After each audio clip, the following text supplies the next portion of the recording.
we want to bring in our good friend Steve Kaplan, the West Bloomfield Township Supervisor. It's been a little bit since we've had the supervisor on the show with us. Steve, hi, how are you doing? Happy Monday to you. You might be leaving CCTV. How can we survive without you? I think you'll be okay. In fact, last week was supposed to be my last day, but then my back went out on Thursday and Friday, and they were a little short this week, so I helping them out for a couple days. But it's been a fun ride because I've gotten to speak with so many people, including great people such as yourself.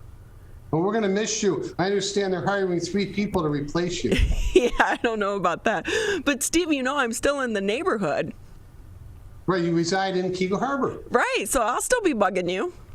Great. Always love seeing you. Hey, so it's been a while since we talked to you. How's your summer going so far?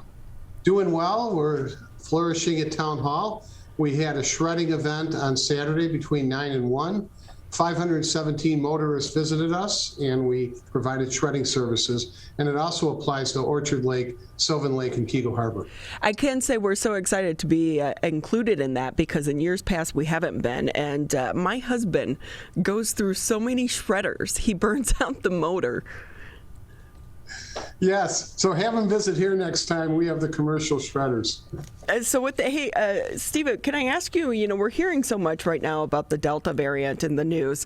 As a township supervisor, does it kind of raise your concern level a little bit, thinking we may be going back down the path the wrong way? Sure. Unfortunately, we can't predict what will occur. It's been 100 years since the last pandemic in 1918. And it seemed that all was well, that it would be vanquished, it would vanish, it would be a bad memory. But now numbers are increasing, and the medical science is telling us that if you've been vaccinated, you're not likely to contract the coronavirus, and if you do, your symptoms will not be severe. But you're right, numbers are increasing. One of the things that has been so nice, though, about this summer is we've been able to bring some of these events back that have been canceled because of the virus, especially over last year. And we know the summer months, so busy here in the township with a lot of the events going on. You guys have anything on the calendar from the township side of things? We do, and thanks for asking. As you know, the art fair took place on July 24 and 25, and we had record-breaking numbers. It was a wonderful event for our community and for the neighboring communities. It was very rewarding, or at least it was very pleasing for us to notice people having a good time at the art fair, just enjoying themselves. I think our residents and the nearby residents need activities that they were housebound in many ways for a long time. But we do have some upcoming events, Ronnie. For example, the Friendship Circle Walk, it's not our event, but it's Friendship Circle on August 29th. And we're having our annual Health and Wellness Fair at Town Hall. That's September 22nd between 11 and 2. So we'll have 40 to 45 vendors, and it's overseen by, of course, Suzanne Levine from the West Bloomfield Chamber of Commerce. She's a whirlwind, and we're looking forward to that event. And then the high school is having Family Fun Night on Friday, September 17th between 5 and 6:30. So with that, too, it's so great. The Friendship Circle Walk, I will say, is such a great event. And we know that it's very popular here, and we have so many people, and it's about raising awareness. Have you been able to participate in the past, Stu? Oh, sure. Fortunately, it's not a marathon or a 1 mile race. I wouldn't make it. I could walk 2 to 3 miles easily and even drive a car 10 or 15 miles. But you're familiar with Bazi and Rabbi Shem Tov, and they're just stupendous for our community, and they're a jewel. You might have heard that they're building a water park. Really? On the premises where the shul's located. Yeah. Wow, that'll be great. Yes. And hopefully the year that is it going to be finished this year or next year? Do you know? Next year. Well, hopefully next year we'll have a little bit nicer weather in the summer, because I don't know about you, but I am tired of all this rain. Yes, it becomes old very soon. From a township supervisor kind of position, Steve, when we get all this weather that we've been having, I know that the phone calls come in when the trees are down and the lights are out, but from a township standpoint, that's not really in your arena, is it? No, good point on your part. So when a resident calls and he says a tree fell on his front lawn, it's on his roof, or he has flooding, he wants to know, what is the township going to do about it? He says, I pay taxes. Are you going to remove the tree? Are you going to eradicate the flooding? And because we're a township, we don't own the roads, we don't own the drains, we don't own the system, and therefore it falls under the county. But what we do is we have some kind people, good personalities working in the building department and development services arena, and they explain what is needed. What we've done, Ronnie, to try to help people, we've actually had our engineer visit various homes to give some guidance as to here's what you need to do. Here's the department in the county that can help you. But very frustrating to the resident. She didn't ask for the rain. She didn't ask for the deluge. She didn't ask for the damage. And then she calls town hall and we say, not our responsibility, contact the county. So we're as kind and empathetic as we can be in responding, and we wish we could do more. Yeah, because it can be frustrating. It's like you said, and at least having someone give you, the contact and the right contact, because there's nothing worse than getting a contact and then calling that second person and then they say, no, it's not our responsibility, it's this person. So if you can at least help alleviate some of the frustration, I'm sure in the end it's appreciated.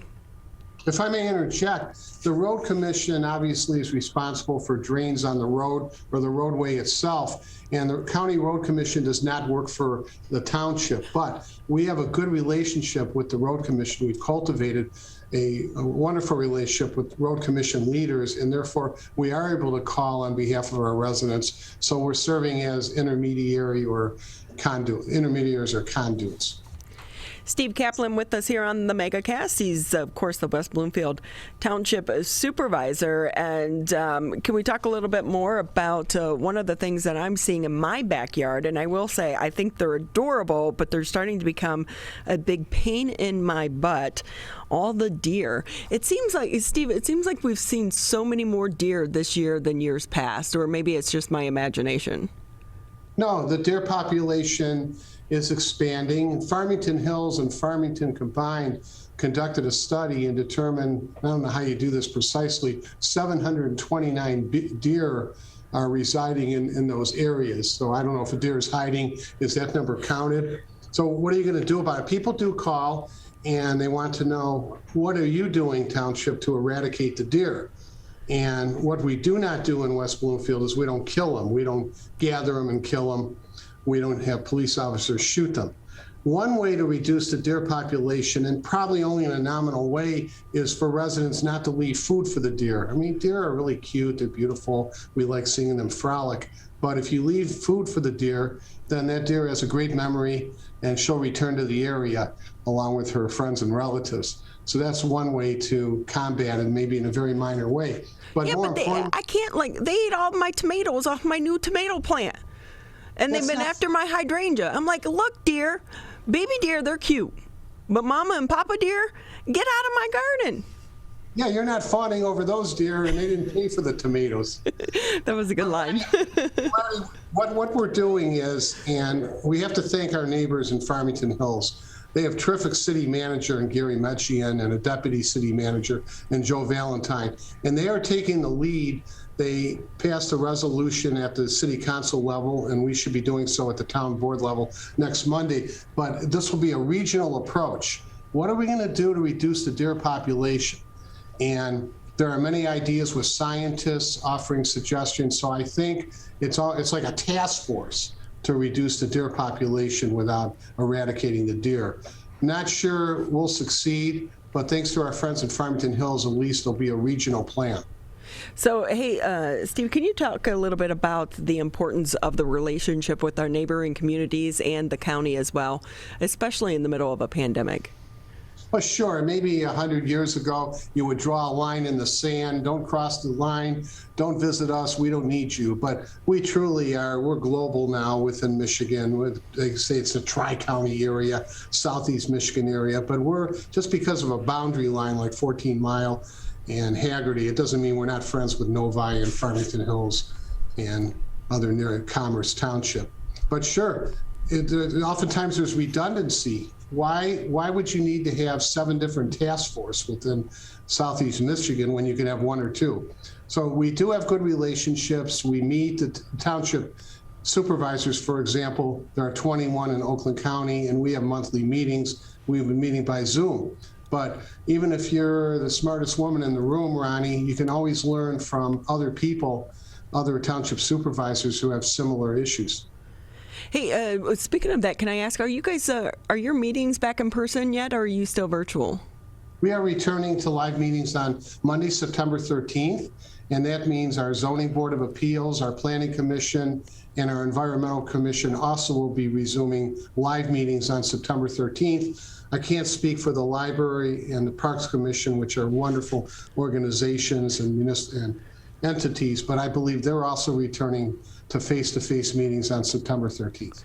So can you give us a little bit of the behind-the-scenes conversation on what it takes to be able to switch back in person? Because I believe when you guys were doing virtual meetings, didn't there have to be some type of declaration put in place in order to have the meetings virtual? Sure. First, a municipality has to declare an emergency by majority vote of the city council or the township board.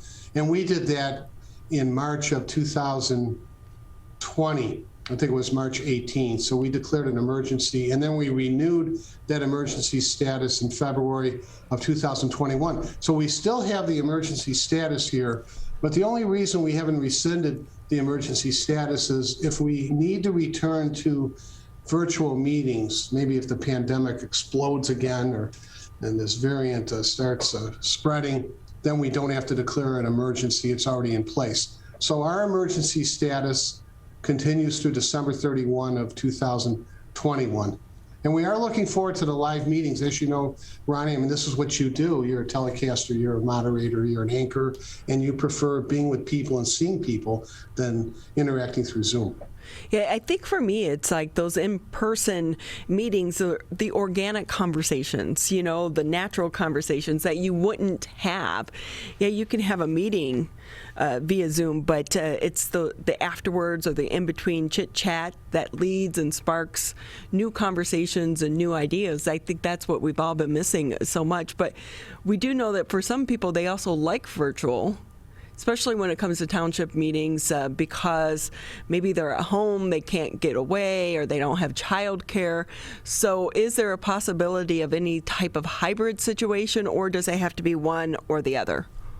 The municipality could have a hybrid meeting wherein the meeting is live and all the elected officials are present at the meeting in one room, and residents would be able to attend virtually as they do now. But our township is not in favor of that mechanism. It's extremely cumbersome and intricate, and it would require each of the 7 board members to have a computer with them, flip computer at the desk, and it's difficult logistically to accomplish. But we have found that if people want to attend a meeting, they'll attend the meeting. And also, if you can't attend a meeting, you can send us an email in advance, and we will read your email at the meeting and respond to it if we can. And perhaps our board, we could do something interactive like that with the help of Civic Center TV, but we haven't made a decision in that regard.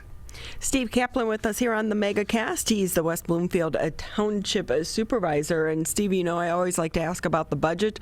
We're hearing so much about, billions and trillions of dollars that are coming through the pipeline and COVID relief money, which at the end of the day, people need to remember it's always tax dollars, and we want to see those tax dollars be put to good use. How is the budget for the township looking right now? Well, as you know, we're on an annual basis, and by December 31 of 2021, we have to enact a final balanced budget. And West Bloomfield has always accomplished that. We're in very good state financially. We've been careful. We're conservative. We don't expend money needlessly. I mean, we view ourselves as fiduciaries, and we have several watchdogs on the board, and they're excellent in that regard.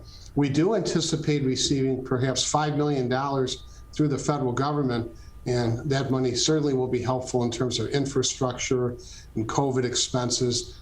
So you might know that we need to renovate our police department. It was constructed in 1993, and it's past its prime in terms of usefulness. And so money could be used for those purposes. What it can't be used for is to increase people's salaries or issue bonuses. You might have heard in Shiawassee County, the county board awarded itself and other employees substantial bonuses in light of the money that came through the federal government, but they've rescinded that since. So we do not follow the Shiawassee County model. I will say, though, on one side, I do kind of understand why they would do that, because a lot of people don't understand. So many of these positions pay very little, if at all. But I think it was the amount of the one guys. I mean, you can't give yourself like an extra, $26,000 and be like, hey. And then I always like, once the media finds out and it gets a little bit of attention, okay, we'll give it back. But I do think some of our elected leaders have really put in a lot of more time and effort throughout this pandemic in trying to help navigate their communities through the crisis. Well, Ronnie, not to inflate the board members' competence or status, because the 7 of us could leave tomorrow and we would be replaced by 7 high-quality people. But we do view ourselves as fiduciaries. It's an honor to serve. Anyone who runs for public office knows what the salary is, and that person shouldn't complain later because suddenly he's overworked. You have to anticipate there will be emergencies, and for me and for my 6 colleagues on the township board, it's a privilege to serve. See, that's why you're sitting in the township supervisor position there, Steve. Thank you. Hey, can I ask you too? We're still seeing empty storefronts right now because of the COVID-19 crisis. How do you go about trying to attract businesses back to the area? Because we know the housing market is doing great, but businesses are still struggling. From a township position, what can you do to try to attract businesses here to, start filling some of these empty storefronts? Well, you've raised a good point. 95 small businesses in West Bloomfield have closed since March of 2020, and 55 new ones opened. So we're at a negative 40 status. What we did, thanks to the county, the county executive has been very helpful to us, and money was awarded to us to enable restaurants to offer outdoor seating. So you'll see various restaurants like the Library Pub, Sonny's on Orchard Lake Road, Mona's on Walnut Lake and Inkster, where there's outdoor seating, and we were able to accomplish that through funds provided through the county. But we don't have, in essence, an economic development employee on staff, but we're trying through our building department and development services department to facilitate the opening of new businesses. In other words, cutting the red tape, meeting more often, and offering so-called advisory opinions, because we want businesses to be here in West Bloomfield. Not only does it help the tax base, but to service the residents. So is there a type of business that you think West Bloomfield is missing? Because you're lucky. I think West Bloomfield, one thing that you're lucky about is you have some great grocery stores. For us in Kegel, Sylvan, and Orchard Lake, we're kind of in an oasis out there, a dry desert of a grocery store. So we have to come to your fine city to be able to get some. Sure, and without going into details, because some of it is behind the scenes information, but we were very close to landing Nino Salvaggio's, and that would have been located on Orchard Lake Road north of Jeff Cawley's Ferrari, Cawley Ferrari. Oh, that would have been a good spot. It would have been wonderful. And the reason it didn't happen, without giving details, specific details, is the sellers of the property, there were relatives, and they couldn't agree upon the price. So instead, Nino Salvaggio's opened at 15 Mile and Telegraph. I would love to see a grocery store of that nature or a market. I should tell you that where Barnes & Noble is located on Orchard Lake Road, we have a developer who plans to open a market, like a Mediterranean open market. And I think that'll be a draw for our residents and for the nearby residents. Yeah, I could see that. That would work well there. I do miss that bookstore, though. Yes. Oh, what a wonderful day. You could spend 2-3 hours at Barnes & Noble sipping your coffee, reading magazines and books and newspapers. They used to try to eject me. They said, buy the book. Don't read it here. But there's something about bookstores. It's where, people enjoy congregating and they had similar interests. And it was a big loss to us to lose our Barnes and Noble. Mm-hmm. I don't even think there are so few bookstores even left in the area. I think there's a Barnes and Noble over at that Rochester, the little outdoor Rochester place. But other than that, man, I used to spend a lot of hours over there at Barnes and Noble. Me too. Especially because they had Starbucks. Right. And Borders is no longer functioning. The last Borders closed. Yeah, there's something to be able to download a book, because when you have an iPad, I do that, but nothing replaces going to the bookstore, like just going through the aisles and the smell of the books, and new books too, not like when you go to an old bookstore. Right. There's a great feeling to actually holding the book, turning the pages. It's that tactile enjoyment, better than reading a book online. Again, Steve Kaplan with us here on the MegaCast, West Bloomfield Township Supervisor. Steve, before we say goodbye, anything else maybe I didn't add or ask that you want to add before we let you go? Well, thanks, Ronnie. It's always a pleasure being on your show, and your leaving will be a great loss to the community. We do have our next Household Hazardous Waste Day. It's planned for Saturday, October 2nd, between 9 and 2. And the good news and the revision I can report to you is that we will be offering senior citizens, without the need for making an appointment, the opportunity to deliver the household hazardous waste materials to us on Friday. So it'll be Friday, October 1, between 4 and 6:30 p.m. Also, we're trying to increase opportunities for the shut-ins, people who are disabled, who can't drive to town hall. And so we're going to be working with the Parks Commission. Jennifer Tucker runs a great organization there, and we hope to be able to provide more services to our disabled residents. I will say that is a great program, and to anyone out there, get there early because the line can get long trying to get in there. But I'll say they get you in and out pretty quickly. Yes, they do. Well, thanks so much. I appreciate seeing you as always. Well, thanks again for your time, Steve. We always appreciate it and all that you do for the township as well. And say hi over there to your entire staff. And happy summer to all of you. Any vacations planned? No, not until December. What? It's summer. It's summer in Michigan. Right. I'll let you know. Well, thank you again for your time. Enjoy the summer anyway, without a vacation. All right. Thank you.